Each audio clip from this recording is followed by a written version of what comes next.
Yolculuğumuz başlıyor sevgili dostlar. Günlerden çarşamba saat 15.30 Çalışkanlar Dinlenme Tesisinde geldik ve biraz sonra otobüse bineceğiz. Devam edeceğiz biraz sonra. Bakalım. Bira bismillah.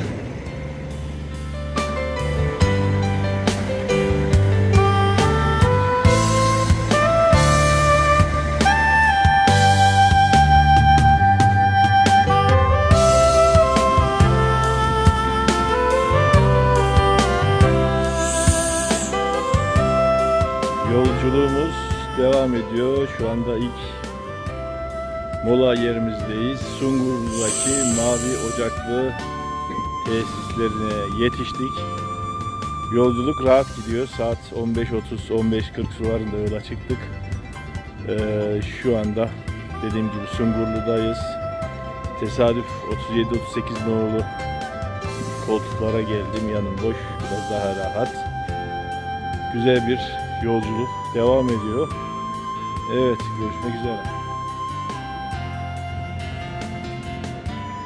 Saat 15.30'da yola çıktık.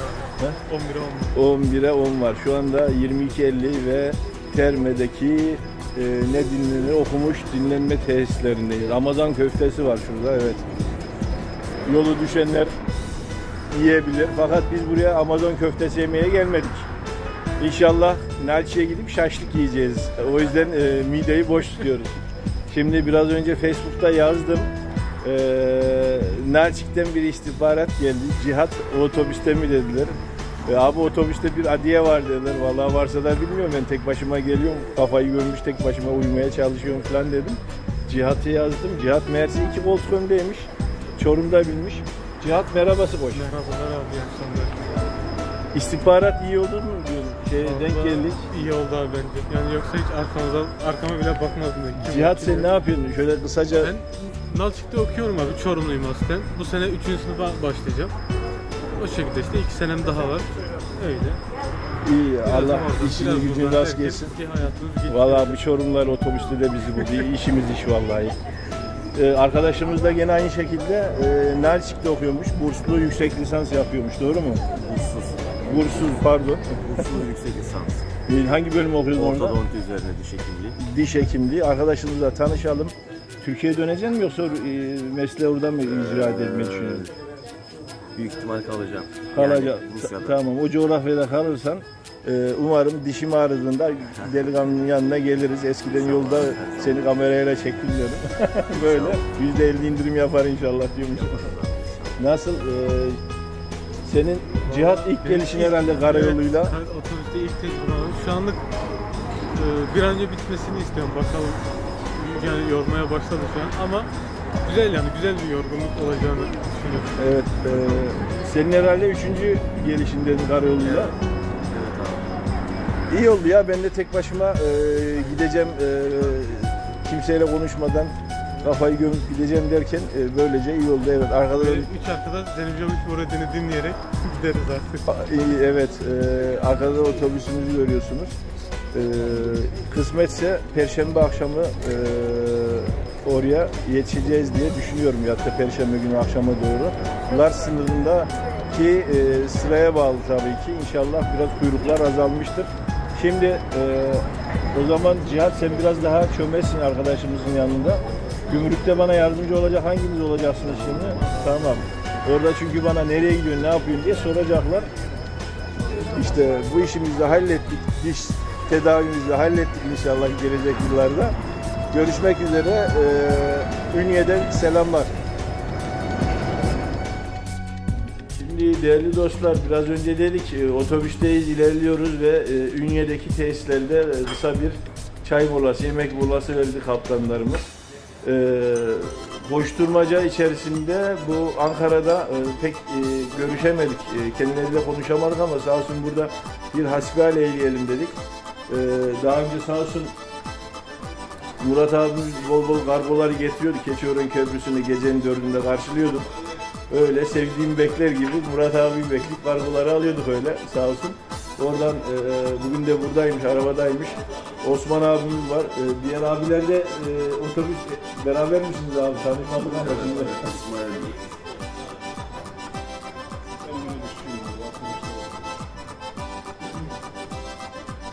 şekilde. Abi Nalçı'ya kaçta yetişiriz ortalama?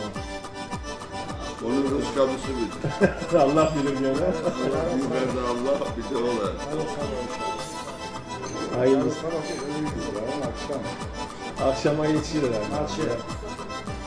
Nalçı'ya beğeniriz. Evet.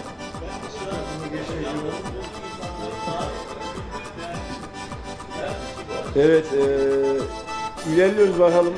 Yolumuzda nelerle karşılaşacağız, nelerle şey yapacağız. İnşallah sabah 9 gibi herhalde Batum'a yetişiriz abi. Batum Gümrüğü'ne, Gürcü Gümrüğü'ne. Ondan sonra Gürcistan'da ilerleyeceğiz. Yolculuğumuz güzel gidiyor. Kimileri diyor 30-40 saat yol mu gidilir, bilmem ne mi gidilir. Vallahi kusura bakmayın, ben her zaman diyorum $300, $400 uçağa verip ben gitmem. Yani gidemem.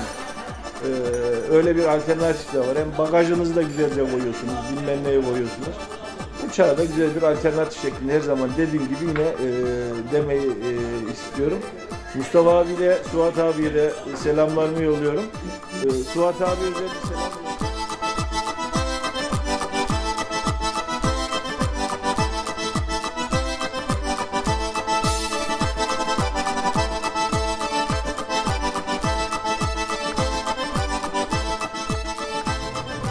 Evet, saat 6.30, sabah 6.30 Sarp kapısına geçtik. Buradan sonra zaten telefonumuz çekmeyecek. Bakalım araçta birkaç kişi Wi-Fi'si var herhalde. Oradan yine faydalanmaya çalışacağız. Sarp kapısı.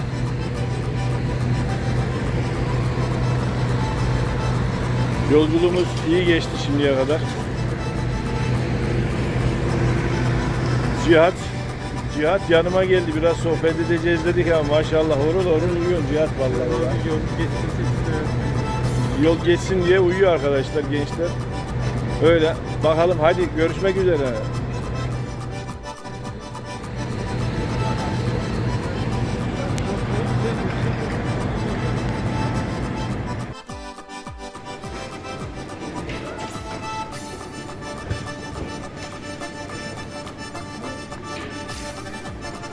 Evet, gümrük tesisinin içerisindeyiz şu anda. Pasaport kontrollerinde geçeceğiz. Ardından Gürcü tarafına geçeceğiz biraz sonra. Sıramızı bekliyoruz.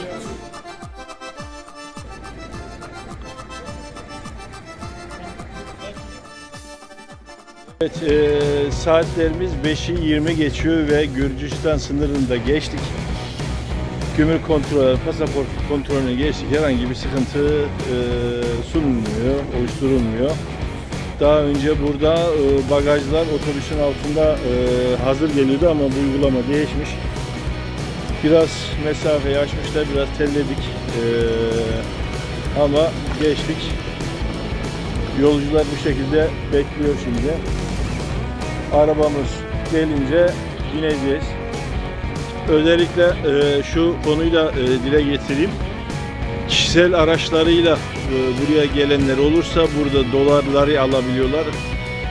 Aynı şekilde araçlar için sigorta işlemlerinde burada hemen sınırı geçtikten sonra yaptırabiliyorlar.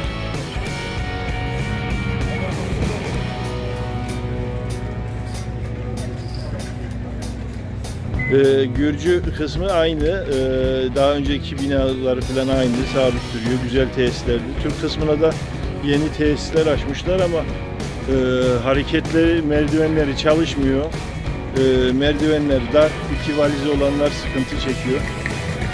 Böyle bir sıkıntı mevcut. Yani Türk işi işlemlere devam edilmiş.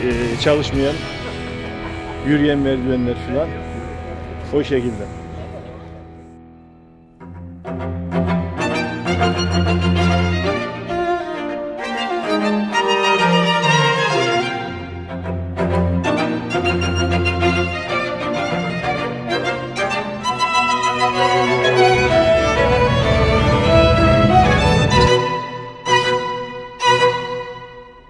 Şimdi Türkiye'de bir söz var, kime niyet kime kısmet diye. Suat abiyle yola çıkacağımızı duyunca bir sarma konusu geçmişti 2 hafta önce. Suat için özel olarak sarma ve kek yaptırdım. Fakat Suat'ta olmayınca artık genç kardeşlerimizle de burada denk gelince kime niyet kime kısmet diye bir durum oluştu ve oturduk. Hemen Gürcistan'a girdikten sonra molada kahvaltımızı sarma ve kekle yapıyoruz.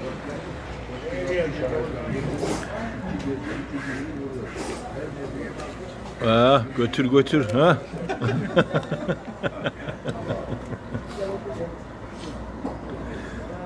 Evet, anamızın gelininde eline sağlık diyorum.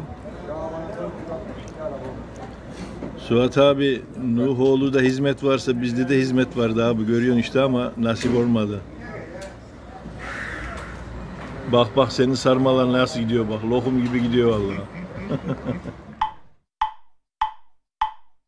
Wadokwa nisasha dokwa wadokwa nisasha dokwa nisasha dishkwa jamarja akfewa nisasha dishkwa jamarja akfewa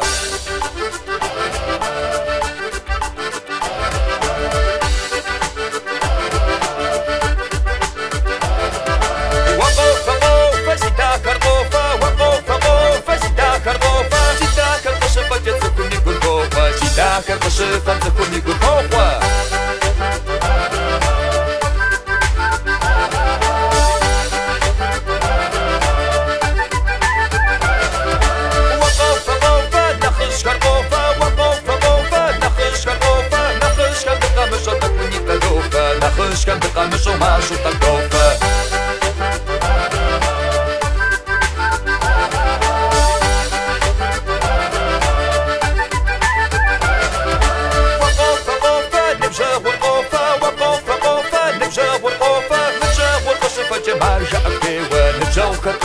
Marja akfewa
çekiyorsun.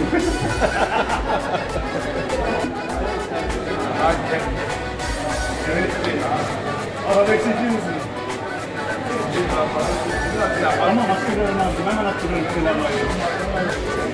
Evet, şimdi sevgili dostlar Zestafoni'deyiz. Zestafoni, Urfa'dan sonra kaç kilometre geldik abi? Tam 200 kilometre. Tam 200 kilometre geldikten sonra burada bir dinlenme tesisi var. Türk lokantası. Lezzetleri zaten biraz önce azıcık gördünüz. Buraya kadar gelmişken arkadaşımızla ben ilk defa görüyorum. Bir tanışalım istedim. Nerelisin? Yüzünde tanıdık geliyor. Aslen Trabzonluyum. Başka Esinoğlu. Selamlar oradan herkese. Almanya'da yaşıyorum. Buraya geldik, burayı çalıştırıyoruz. Almanya'da yaşıyorsun, geldin burada işletmeyi açtın, burayı çalıştırıyorsun. Doğru mu anladın? Aynen doğrudur. Nasıl geliş gidenler falan buraya vuruyor herhalde. Gördüğünüz gibi kalabalık. Çalışıyoruz. Ekmeğimizin. Şu Ukrayna'dan geldi herhalde otobüs. Ukrayna servisleri, Nuhoğlu servisleri, diğer servisler burada mola veriyor zannedersem. Aynen. Ukrayna, Polonya, Almanya'ya kadar otobüsler Tiflis'ten gidiyorlar. Evet. İstanbul'a gidiyorlar. Buranın kilometre olarak şeyini bir şey yapar mısın? Kaçıncı kilometre bir daha söylersen. Opa'dan girdikten sonra Tiflis istikametinde 200 kilometre. Tamam. Burada biraz sonra zaten resimlerin mekanın resminde göreceksiniz. Uğrayacağınız bir mekan. Yemekleri güzel, dört dörtlük. Peynirleri çok güzel. Peynirleri hoşuma gidiyor.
saat 17:50 Gürcistan pasaport kontrolünden çıktık.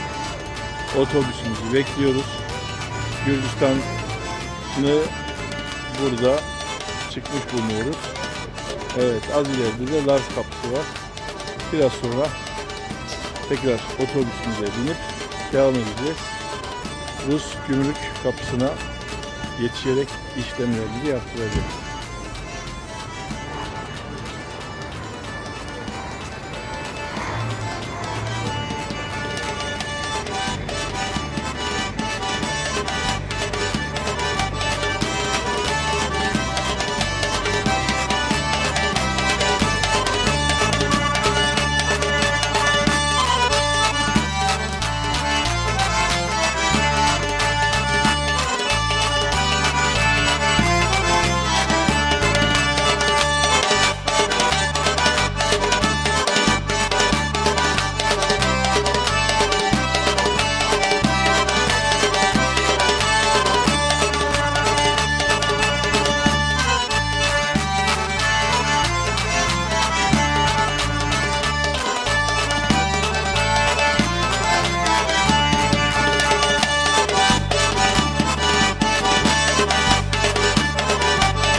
Evet.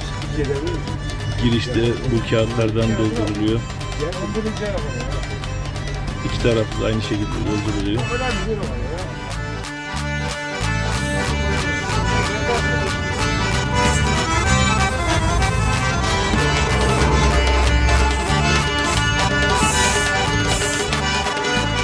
Evet, şu anda saat 20:30. Rusya'ya giriş yaptık. Osetya'daki Vladikavkaz yolundaki benzin standartmış. Evet, standart benzindeyiz. Nuhol Turbin 2 aracı şu anda burada, bir özel kafile getirdi, bir normal bizim bildiğimiz otobüs. Öyle. Bu kafeyi özellikle bu etkinliklere gelenler anlayacaktır. Buradan fıçın alıyorduk. Bir bakalım içeride fıçın var mı acaba? Hafif açlığımızı bastıralım. Yani şeye gelince kadar. Oksijen bol sevgili Mole video izleyicileri. Oksijen bol. Evet. Anavatan havasını alıyoruz böylece burada. Evet. Cihat, yolculuk nasıl geçti spor? Güzel dağıtıyoruz. Her şeyi atlatıyoruz. Oksijen derken. Evet. Biraz başka saatten sonra çok büyük Evet. bir rahatlığa Gümrükten süratli geçtik. Normalde burada 3-4 saatlik sıra olduğunu söylüyorlardı. Direkt geçtik. Valizlere de fazla bakmadılar diyeyim. Öyle iyiydi yani. İyi olarak geçtik. Görüşmek üzere.